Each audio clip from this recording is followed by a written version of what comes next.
Okay, so what's up there guys, and welcome back to Dig It Detecting. So as you can see, we are back out in the country, in the sticks today, and what a beautiful day it is too. So I'm just standing up here getting a bird's eye view.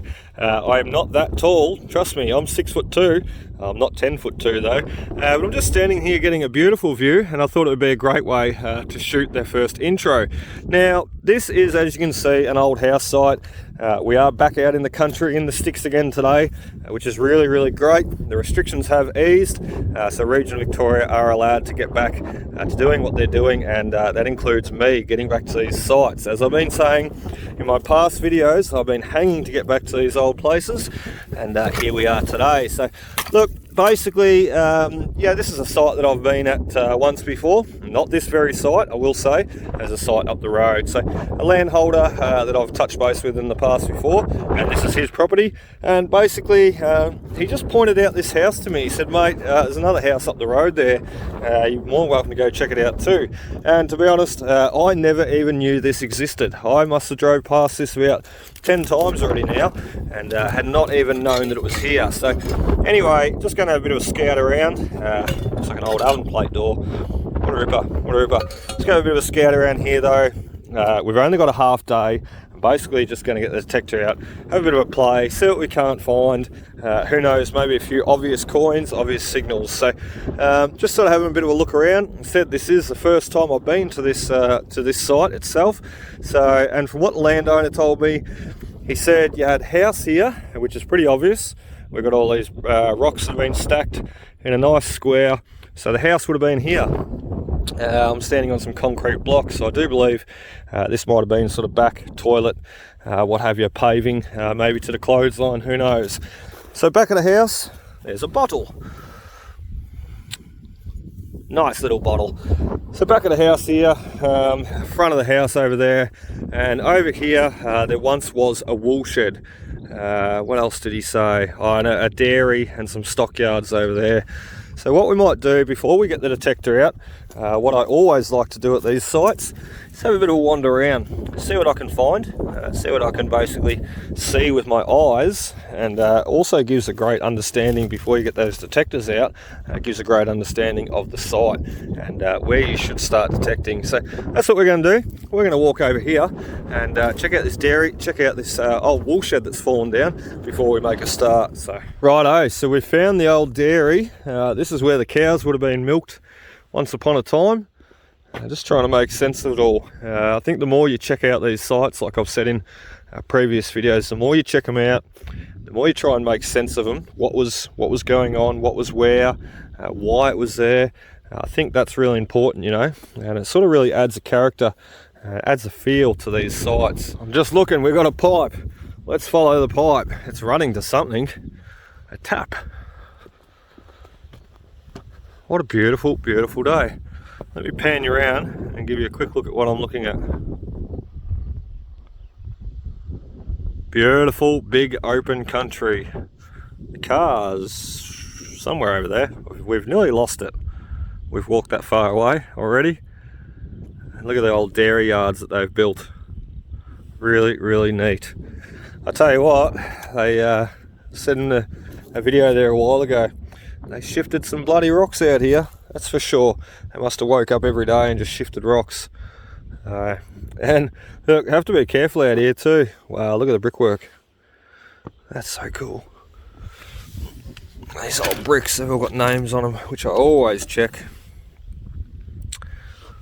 Box Hill, something Box Hill. So these bricks have been made and come from Box Hill. That's so cool. So cool. And you know, some of those old bricks are collectible. I do actually, if they've got a name or what have you on them, I will generally keep them and collect. If you know, if I can grab one laying loose like that, I'll generally grab it and collect it. So got a couple of nice bricks at home now, ones with all different names on them. So look, there's another yard. I didn't even notice that. Look at the rocks all put in place. Someone's created another little out yard there for the cows. That's so cool. One thing, as I said, I love about visiting these sites, it's not always just detecting them, it's checking out them. So checking them out as we go. Because let's face it, history is not just in what we find detecting and under our feet. History is this sort of stuff too. Someone spent many hours here placing these rocks, and not just for the fun of it either, you know, they did it for a purpose. And a lot of the time you've got to remember, these out here, especially in amongst the rocks and the sticks and the stones, a lot of this area too was soldier settlement. So, you know, it really paints a picture, it really paints a story.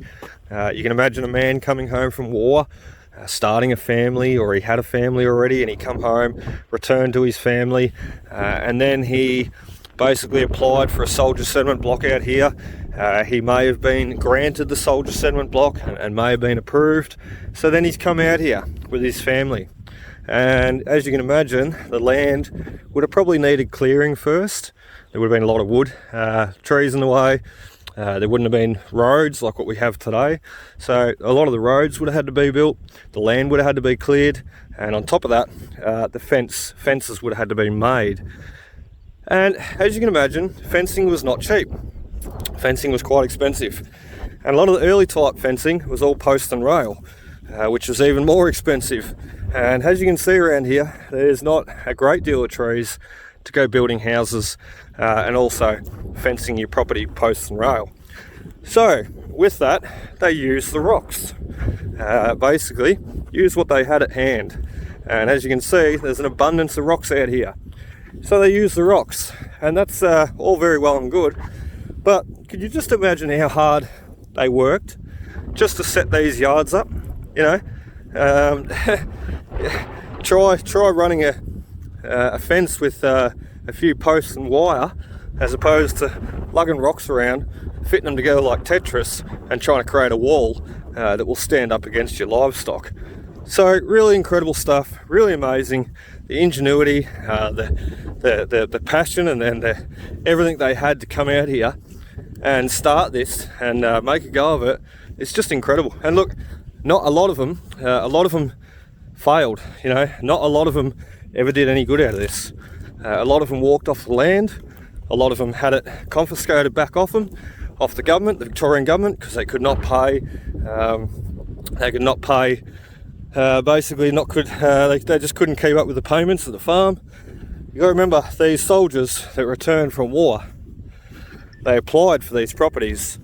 However, they still had to pay them back. They weren't given. So anyway, they were given under contract to be repaid. Anyway, this is the old wool shed. As you can see, still got an old wall standing there. And part of the old floor there. Isn't that great? You know, I've got to be really careful too, because this is snake country. There's snakes around here like crazy. Look at the old floor. All the sheep poo. That's why they'd leave the gaps between the boards. All the sheep poo would drop below and disappear. Isn't that awesome? Old wool shed. You know, depending on how many sheep they had here at one point, the shearers probably would have come along here. There'd be groups of shearers, and they'd generally travel from farm to farm. And the shearers would probably come here, camp out around here, and shear the sheep during sheep shearing season, I should say. So yeah, really interesting. And then they'd go from here on to the next farm. Anyway, that's enough blubbing, that's enough looking. It's the first time I've been to this site, so I really wanted to give you a bit of a look around and have a look around myself. So I think that's always important. Anyway, let's get the detector out. Let's see now if we can't find something cool. So we're sort of humming around the house yard now, just looking at what I can find in here. Obviously the square that you see of rocks, I'll stand up. The square of rocks that you see is not outlining how big the house was. It's outlining the house yard. So basically they would have had this just as a bit of a fence yard to stop all the livestock and whatnot getting in around the house and eating the garden, I dare say. Anyway, just found this piece laying in the ground there, and it's an old door plate lock. You can see the lock mechanism there, but basically we've got this beautiful old manufacturer's rivet there, or maker's mark plate stuck in the door handle. So that is just classic, I think, and also well worth keeping. So we'll be holding on to him. We'll sit him there for now and keep working our way through in the house yard here, seeing what else we can find, pieces like that. Right, so just continuing on from the old plate there that we found, I'm just humming around in the corner and I'm finding all these beautiful old spigot taps, just old rustic relics laying in the ground. And you're gonna laugh at me too, but you know, I've been on lockdown for a bit over a month now, so you can just imagine, like, I do this every day, so you can just imagine how much I've been itching to get out and dig some bottles, dig some coins, dig some relics. And here we are today, back out. As I said, we're allowed out now. And I'm loving it. I'm loving it. I'm having the time of my life. Here we are, just digging all these coins and relics and what have you. Well, not so much coins, but relics out. And what I've just spotted, you won't believe it. Well, some will, because I see it happen all the time. Old bottles. Now, this is an old Fennel. Quite a nice bottle, these. So, Fennel! That's cool. More to show the landowner. We've got another little one here. Oh, crushing salts, AGM Castle. Not a bad little bottle. We've got another one beside him. So there you go, 3 bottles in that little one area, just in the corner here. He looks like a pickle jar or something, preserving jar. There we are, 3 bottles in the corner here. And you know what that tells me? That tells me we're under the bottle pit and there could be more. Like that. Here we go. Where there's always one, generally in case there's going to be more. So what that means to me is we better scratch around, have a bit of a look around in here and see if we can't find a few more bottles. And then we'll get back to detecting, I swear. So Zave's just got here, and then I just got a good signal. And check out what it was. You little beauty. Our little tap. Look at the handle still attached. That's a big handle, isn't it? The handle's bigger than the tap. Oh, what a cracker, what a cracker. As I said, Zave's just got here, so he's gave me good luck. He is going into the pouch, and I know that the landowner is going to absolutely love seeing that guy. He's going to go straight up on the mantelpiece, I reckon. What a bloody ripper. Check out the boys playing Floor is Lava. So they're only allowed to stand on the rocks. I think Dominic's burnt, because he's been jumping on the grass.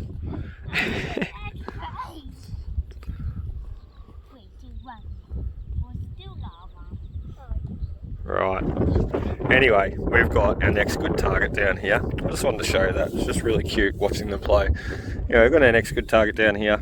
A beautiful big hunky chunk of silver, and it's a nice old fob watch cover. The backing plate anyway. You can see the hinge there at the top near my thumb where he's broken off, so he should have, yeah, he does too. So he should have manufacturer's marks or hallmarks on him.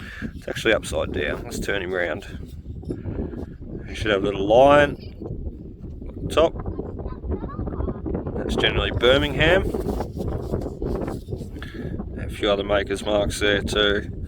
We might have to give him a bit of a clean up. There's a little lion. We might have to give him a clean up though, a bit more. And nice to present stuff like this to the owner once again. Same as that keg tap, or that little spigot tap we found. All be shown and given to the owner. What a great piece. Can anybody see what I've spotted here? I was just basically detecting around here. That green bit of tarp there sort of threw me eye and caught something else at the same time. Let's bring you in and let's show you what I'm looking at. So bring you right in here, and that is a little bottle, a little ink bottle. I dare say, yeah, broken. Bugger. Pretty common for these to be broken at the neck like that too. But there you go. I dare say he's going to be a nice WT & Co. So let's rub the base. Oh, he's a no-namer. There we are, there we are. He's got a number or something going on there. Number 4. Should probably bring you back in there. Number 4 on the other side there too. There you go, it's a new one for me. I have not seen that guy before. I've got one like this at home, but it's WT&Co, so little ink bottle. How grouse is that? And little shoulders on him on the side there. That is where you'd sit your pen, obviously, when you were finished writing. So he is a little ripper into the pouch. And with that said, we're going to just scratch around here a little bit more, because that's how you find them. You just sort of, once you find one, you look for that next one. So listen to the detector going off there. Anyway, that's what we're going to do. Just scratch around and see if we can't find one more. So here I am detecting away, starting to get a bit hungry, starting to get a bit thirsty. And then my young lad, Xavier, what a legend, he brings me over a coffee. God, even made it yourself too. How do you work out how to put the stove on and the gas canister and turn it on? Play with it. Ah, good coffee. Bloody good coffee. I've got dirt in it now. Thanks, mate. Thanks, mate. I'm going to come over and have a break in a minute. So thanks for bringing me my coffee, though. What a legend. I was just saying to Zave, keep an eye out for the snakes on the rocks there, mate. The snakes love to hide in amongst the rocks, and they'll come out and sun themselves. And he hasn't found one yet. However, we just found a penny, our first coin, a little half penny by the looks of that. It's a Commonwealth. I'm sorry about that wind. It's really starting to pick up on the hill here. Unfortunately, as you can see, or lack of, it's not in the greatest condition. So never mind. That is our first coin for today though, and nice to see them popping out. So right, so we wanted that next coin. We got that little half penny over there before, and we've just sort of been mucking around looking for bottles and trying to assess and understand this site. And we're trying to look for that other coin. Well, we've got him. And Bingo was his name. What do you reckon, boys? His name's Bingo, this coin. Really? Well, he is now. We found him. Anyway, so it's Bingo. Don't know what he is though. I have no idea.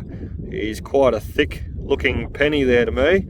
He's got quite a bit of weight about him. Nice copper coin. So what we need to do is we probably need to go clean him up in that water trough behind us, although I don't know how well it's going to clean up. So we're going to try our best, clean him up, and we'll hopefully come back and give you a look at what it is. Righto, so we've cleaned him up, but guess what?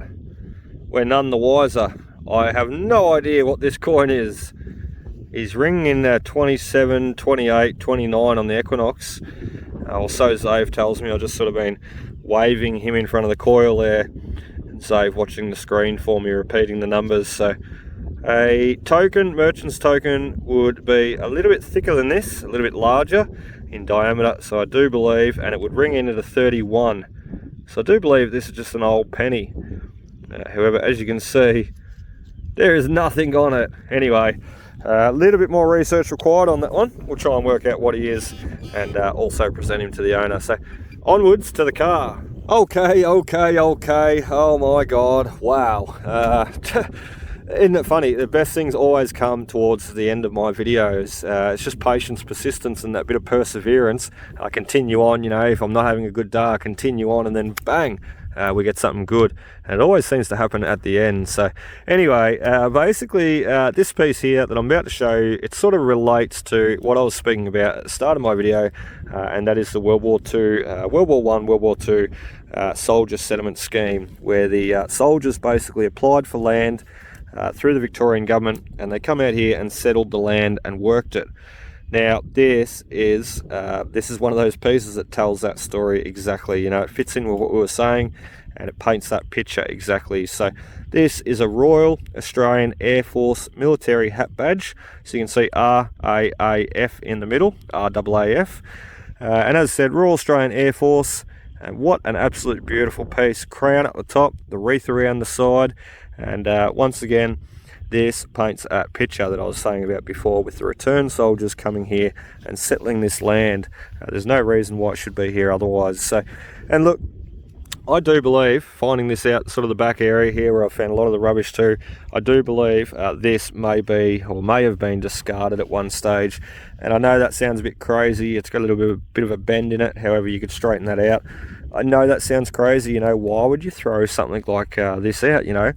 A historic piece, a significant piece, but you got to remember, a lot of these men that returned from war, they wanted to forget They wanted to forget what they'd been through, what they'd done, what they'd seen, their mates that they'd lost.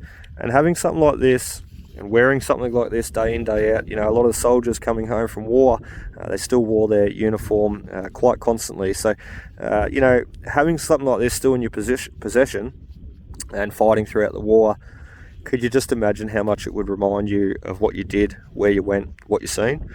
And so it's a good reason for a lot, you know, good, it's something they did. A lot of people threw these out because they just did not want to remember. They wanted to forget. So, and look, I know that sounds crazy. I know that's hard to believe. However, you know, I completely get it. I completely understand it. You know, as I said, there's still people out there today that you know, are doing the same thing, just throwing out their military gear and not wanting to remember. So I completely understand. What a sad piece though, but what a great piece too. And this is sort of stuff that I love sharing with the owners, so I can't wait to show them this piece. Okay, so sadly that is it for us today. We need to get out of here. It's nearly tea time, and we had a bit of a late lunch too, so we're going to get out of here and basically get home, show you what we got for the day, clean up that RAF badge, and show you everything that come out. Rightio, so welcome back there guys. It is the next day, and as you can see, we've got all our finds laid out, ready to take you through a look of what we did yesterday. So was only a half day, as I mentioned at the start of the video. We sort of got out there about lunchtime, so was not a full day. However, we still had a ripper time. So awesome old fennel bottle there, not to be taken, poisonous bottle. Someone told me their fennel was an old chemical they used to tip down the drains and toilets and what have you. So beautiful bottle, and another one that we'll be presenting to the landowner. Next off, we've got the two other little amber bottles. Now one's got the crush and salts on it, AGM, so probably 1930s onwards, both screw tops at the top. And this guy's probably a little pills or medicine bottle. So generally all the amber coloured bottles were poisonous or pills or medicine or what have you. Anyway, the nice little ink bottle, he's an absolute ripper. I did think he was going to be a WT & Co. He could still be, his exact same design, however just not stamped on the base. So shame that he's broken at the top. However, that is where obviously your ink pen would go in and out, and the glass is only very thin around there. You sort of sit up about that high. I'll throw a picture up in the left there of another one I've dug, so you can get a bit of a reference of what he would have looked like complete. A great little bottle though, really great little bottle. So anyway, we'll go through the trash quickly, all the rubbish, and we dug plenty of it. Old oil cap, a few other bits and pieces, the old tin, harmonica reed, bottle top lids, nails. We dug quite a few, these old corrugated iron, or corrugated nails I should say, with the lead washers on. I'll bring in there lead washers on them too, so that's what we're mainly hitting on, and they were ringing up at a real nice solid sort of 18, 19, making me think they were a coin. These pieces here, they're obviously for holding something down or a bracket or what have you. We've got a couple of them, big old brass pipe, and look, that's about it. Nothing too spectacular over there to see. So anyway, we'll zoom in on this guy, the old key plate door lock. Now I think this is a ripper piece, and just because it's got that manufacturer's rivet still intact there. So Carpenter and Tildesley manufacturers, it's got a beautiful coat of arms on there and duplicating itself on the back there. So what a bloody ripper. You can see where the key would have went through, and the square for the door handle mechanism would have went through there, turning this whole mechanism as you swung the door, as you turn the door. So what a bloody ripper piece. Once again, all stuff to show the landowner. So the old window latch, couple of buckles, nothing too special.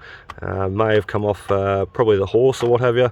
What else we got? The Keg Tap. Now this is a really great piece. This was sort of one of my first best pieces I found there for the day, as we were sort of hunting away with Xavier there. So, and believe it or not, pour water through there, it still works. Once I got all the dirt out, this guy still works perfectly. You could reuse him tomorrow. You just need to get that tap working. But as you can see, you can undo the little bolt down the bottom there, pull the whole thing apart, and you could get that tap working again, having them turn on and off perfectly. So the old fob watch backing plate cover. Now these are a great piece, got quite a few of these now. Always enjoy finding them. So once again, I'll put you down there. Let's have a look at these maker's marks. Very shaky when I hold things with both hands. So you can see a little line up the top there.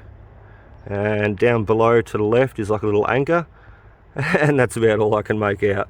I was looking at him there last night through a little loupe, trying to, or loupe, or however you say it, little magnifying glass, trying to make sense of it. So that's about the best I can do. Generally the line, as I sort of stated, stands for Birmingham. So England, 1921, 1/2 Commonwealth penny, in pretty crappy condition too, as you can see.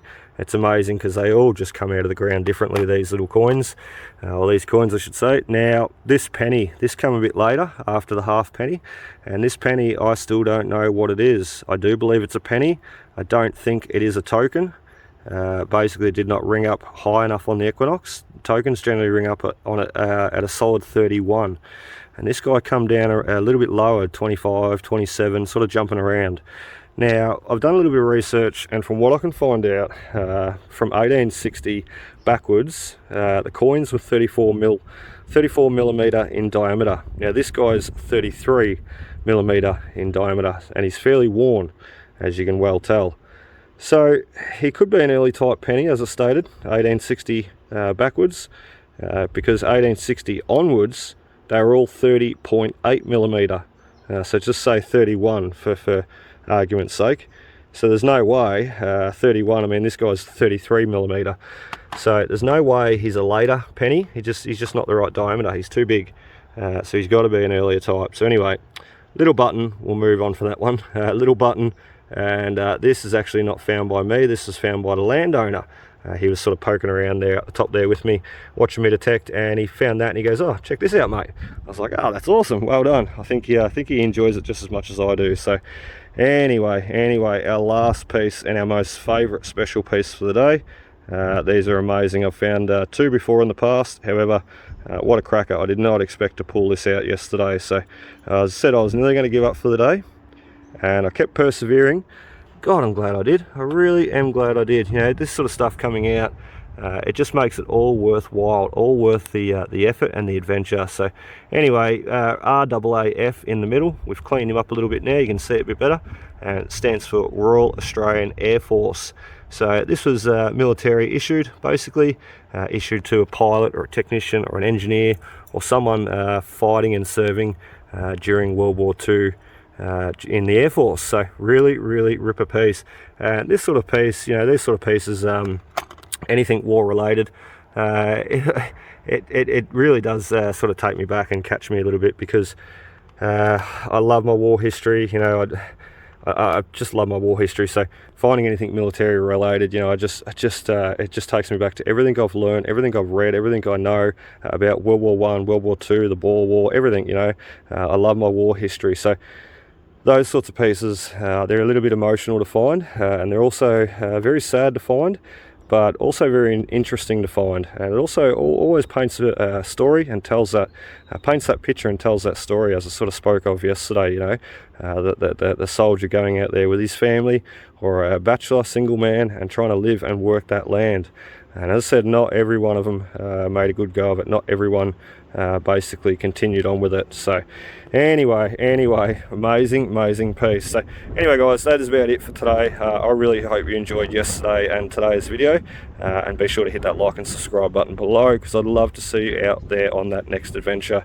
I'd love to have you follow me and all the stuff that we dig up. So anyway guys, as I said, be sure to hit that button below, and we will see you next time. So cheers guys, happy hunting.